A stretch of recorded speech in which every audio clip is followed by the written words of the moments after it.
Public demonstrations, so you have to squish right up. Squish right up.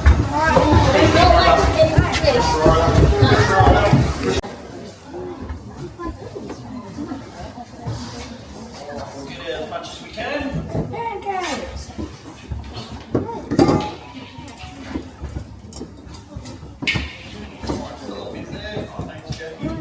We like that part of the day. We can turn off our noisy fan. We're done after this one. Clean up. Alrighty. So before we can start, I have to do the dishes.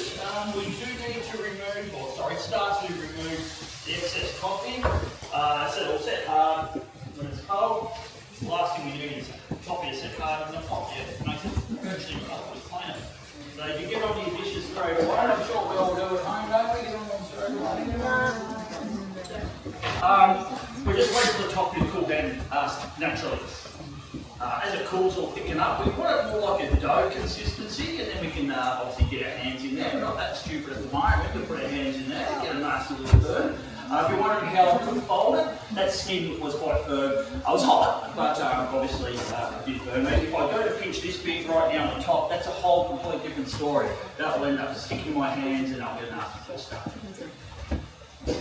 Anyway, while we're waiting for this toffee to set a little bit longer, I'm going to talk to you about the history of Brown's Confectionery. We are a very special part of Soccer Hill. We are the only business you'll come across today that is not a recreation but a continuation of a Ballarat gold business. So that's pretty amazing, isn't it? 175 years old and counting. It was founded by John Brown. John was a pastry chef, a baker in England, and being a baker back in the day, part of his training was learning how to make hard-boiled confectionery. Once he got qualified, he did purchase the equipment he needed to make hard-boiled sweets. He wasn't really focused on that at all. He was quite content making breads. But that doesn't that happen? To be fair, I should have mixed this a little bit better. We get it in the powder form, just add a bit of water, a few little lumps there, push those into the toffee. Alright, so I'll put on all-person's gloves for this part, which is flour. Confectioner's gloves, also known as, like so. You can see there Jackie's wearing modernized gloves, and the main reason is the toffee's about 80 degrees Celsius. If my hands get hot, I do that. Jackie can't. Because obviously there she's got to hold on to the toffee or fall off that hook. That technique is known as pulling taffy, or here in Australia we refer to it as hooking, for obvious reasons. And you can see what's happening, we're incorporating air into that. So the more you hook it or stretch it, the wider it becomes. Simply like when you feed an egg white. Oh, that's hot. This is called a bleeding batch. You can see there, but it happens every second, every third one that happens. It just means the colour's a little bit runny. It's all good, we'll clean it up as we go. Just stain my hands for 24 hours or so, but it's just part of it.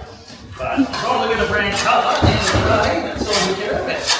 And Jackie's going to keep on aerating that until she's comfortable with the colour, or her hands get too sore. Not quite there. We'll just keep going a little bit.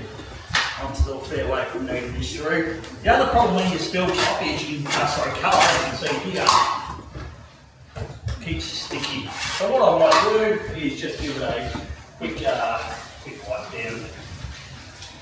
I'll talk about some of the colours they used. So brown, I said, was tannin, boiling barks. Green was similar, but boiling green out of plant life, chlorophyll. Lush green grass, spinach, algae, slime and moss.